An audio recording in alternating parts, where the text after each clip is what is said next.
So collars are a combination of the things that we've already seen in the previous two modules. We're going to combine a protective put, don't forget that was S plus P, along the stock, plus a protective put, and a covered call. Now we've already gone long the S here under the protective put, so we'll just sell a call against it, against our underlying position. So there it is, it's long the underlying, buy some protection to hedge against the underlying falling, and sell a call against the underlying position to generate some income. Why are we doing that? We're generating some income to help pay for the put.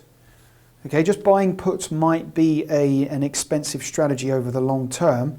This might be less expensive if we sell calls, which give away potential upside, in order to fund puts, which protect us from potential downside. Then that might be a cheaper way of hedging our exposure. And the word collar comes from the fact that what we've really done is collared our exposure between the put strike and the call strike. You know, below the put strike we have protection. Because we're long a put, we've got protection. We can put our assets onto somebody else at that strike. But above the call strike, we have to give our assets away. We get called away. Somebody calls them away from us. So we've really collared our exposure between those two strikes. Just to picture what's going on here, I mean, often this collar is set up as what's called a zero cost collar. In other words, if the premium that you're receiving for the call pays for all of the put that you're buying for downside protection, then there's actually zero cost to the option side of things. And that's why it's referred to as a zero cost collar. If you have got a zero cost collar, just to picture what's going on, between the two strikes, so let's call this the strike of the put, XP, and this is the strike of the call, XC. Between the two strikes, you're not getting any protection on the put here, and you're not giving away any upside on the call, but as soon as you hit the strikes,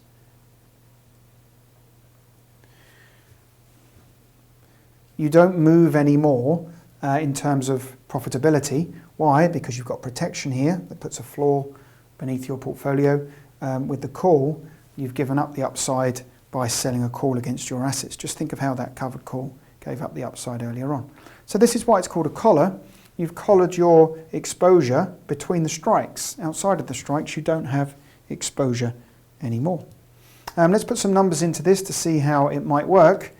We've got an XYZ stock on March 20 priced, there it is, this is the stock that we've been using all the way through this particular section. We're going to buy a June 50 put, so that's a strike. We're going to buy that put for 488 and sell a 55.87 call. You might wonder why such a specific strike. Well, it turns out that specific strike gives us that specific call premium, which comes in and perfectly pays for the put. This is a zero cost collar where the, if you like, the put cost offsets the premium received from the call, or I think more logically, the premium received from the call offsets the cost of the put. But there you go, they offset each other.